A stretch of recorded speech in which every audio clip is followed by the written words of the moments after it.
Hello and welcome to Palace Intrigue. I am your host, Mark Francis. The Daily Mail caught our attention with the headline, "Is Meghan Markle a missing Kardashian?" We wondered if maybe there was some deep conspiracy that would fuel the podcast for months, leading to millions and millions of downloads, but it turns out to be an article about Meghan's fashion choices. The Mail writes, from hiring Kim Kardashian's hairdresser, Michael Silver, to appointing Kim's firm of bodyguards, some might think the Duchess of Sussex has been taking lessons from the Queen of reality TV. And to judge from these photos, at least, the 42-year-old is a quick learner, or a missing Kardashian all along. They padded out the article with those aforementioned photos. Slow news days happen, we get it. Page 6 reported that Harry and Meghan hung out with Hollywood's Chris Evans in Portugal last month.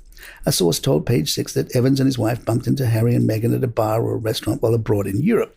The insider told Page 6 that the couples did not know each other and their run-in was completely coincidental. Despite there being nothing actual about the idea of Senator Markle, there isn't even a vacancy right now. That hasn't stopped the tabloids from writing about it. In The Telegraph, Lee Cohen wrote, Meghan Markle's behaviour and actions raise doubts about her ability to do so, which could ultimately harm the interests of her constituents and the American people. Then there is the elephant in the room of Meghan's title. Willing to traduce and betray the institution that delivered her that honour, she has nevertheless not hesitated to trade on the title to advance her ambitions. Harry and Meghan may or not be getting closer with Uncle Edward and Aunt Sophie. Entertainment commentator Mark Boardman told OK Magazine how Harry and Meghan reached out to the couple as their renewed connection may serve as their gateway back into the royal household. However, an inside source refuted the claims to Page 6 that there is no truth to this speculation. There have been no conversations between the families mentioned regarding the matters being suggested, or in this case, fabricated. The Mirror was more interested in how much Meghan made from Suits. They tell us Meghan reportedly earned £37,000 per episode, putting her annual salary at £333,000. The Mirror added that Meghan is still earning royalties from the programme. Perhaps Meghan can help out Prince Andrew with his repairs. The Mirror reports that the £2 million Andrew needs for repairs will be funded by Fergie. The Mirror reminds us Fergie is still extremely close to her former husband and lives with him when in the UK at the 30-room Windsor mansion, which is ridden with damp and needs vital roof repairs.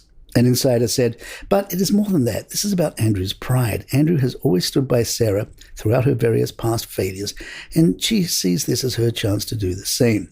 A source close to the Duchess said, her finances and the Duke's are completely separate, and it would be wrong to say she can shoulder this on her own, but she has always sought to pay her way as far as she can. Palace Intrigue will be right back. The Daily Mail looked at royal family Wils and why Prince Philip's is to remain secret for 90 years. The Mail reminds us that after the death of a senior member of the royal family, it has been convention for more than a century that an application to seal their will is made to the president of the family division of the High Court. The convention began before the Great War when the brother of Queen Mary died of pneumonia in 1910, aged 39. Prince Francis of Teck, who was known for womanizing and gambling, had in fact bequeathed prized family jewels known as the Cambridge Emeralds to a mistress, Ellen Constance, the Countess of Kilmorey. There was also a suggestion that Prince Francis had fathered an illegitimate child. Fearing a scandal just before her coronation, Mary had the will sealed.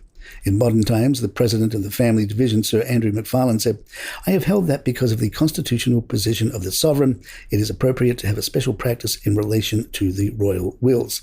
There is a need to enhance the protection afforded to truly private aspects of the lives of this limited group of individuals in order to maintain the dignity of the sovereign and close members of her family. And good news if you're an Australian who likes the look of King Charles. The Australian government has announced the King will appear on 10 million $1 coins in Australia, with his effigy to be put in circulation before Christmas. The Assistant Minister for Treasury, Andrew Lee, said, for the first time since 1953, the King's effigy will appear on an Australian coin. Since 1953, every Australian coin has borne a queen. That's been true since decimal currency came into effect in 1966, so this really is a historic occasion. For most Australians, this will be the first time they have held in their hands a coin with a king. As is traditional, the new effigy will switch direction.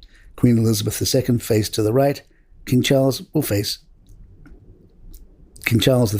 will face to the left. We were always going to continue to have the sovereign on the coin. And there you have it.